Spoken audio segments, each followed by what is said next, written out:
Hi Eagles!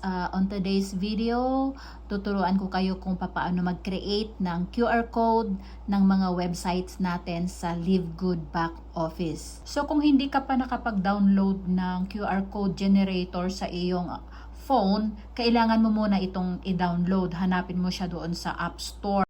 Assuming kung ikaw naman ay nakapag-download, ganito yung itsura niya. Ito yung pinaka-icon ng QR code generator. Siyempre, kailangan mong mag-login sa back office mo, no? Username and password.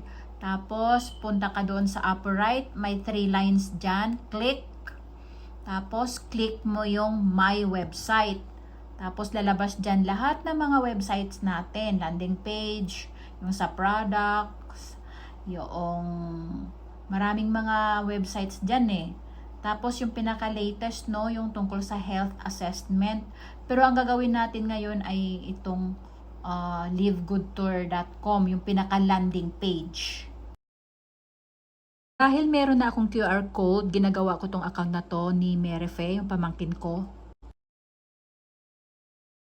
Next, click na natin yung link na napili natin, yung landing page nga.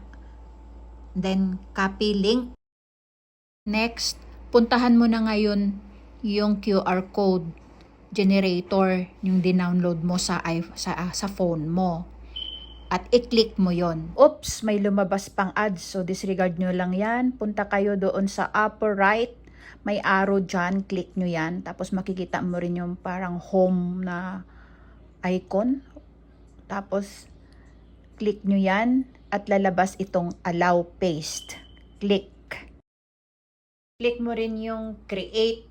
Tapos may makikita ka, merong mga naka-crown, ibig sabihin may bayad yan, may subscription yan. So, doon lang tayo sa free. Ngayon, pwede mo nang i-paste yung link na napili mo. In this case, nako, kay Willie pala itong ginagawa ko. Ilabas na dyan yung pinaka-actual na QR code mo. And then, after that, mamimili ka ngayon ng color, kung anong gusto mo. In this case, dahil kay Willie nga pala ito, so gusto kong gawin ang color niya ng blue. Click mo yung sa foreground. And then, pwede rin yung background, optional lang, pero gusto ko siya may background, siguro color green. At i-save mo na ngayon.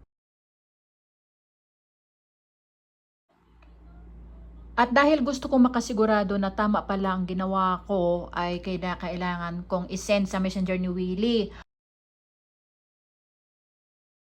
At para ma-scan ko kung lalabas pa talaga doon yung pinili kong website na gagawan ng QR code. Optional lang ito guys kung gusto ninyo gawin, no? Pero para sa akin kasi gusto kong makasigurado. Ang pinili ko nga pala dito ay yung latest website na tungkol sa health assessment niya. So, kailangan yun ang lumabas. Nakikita ko na siya, nag-i-scan na. And here we go. Congratulations!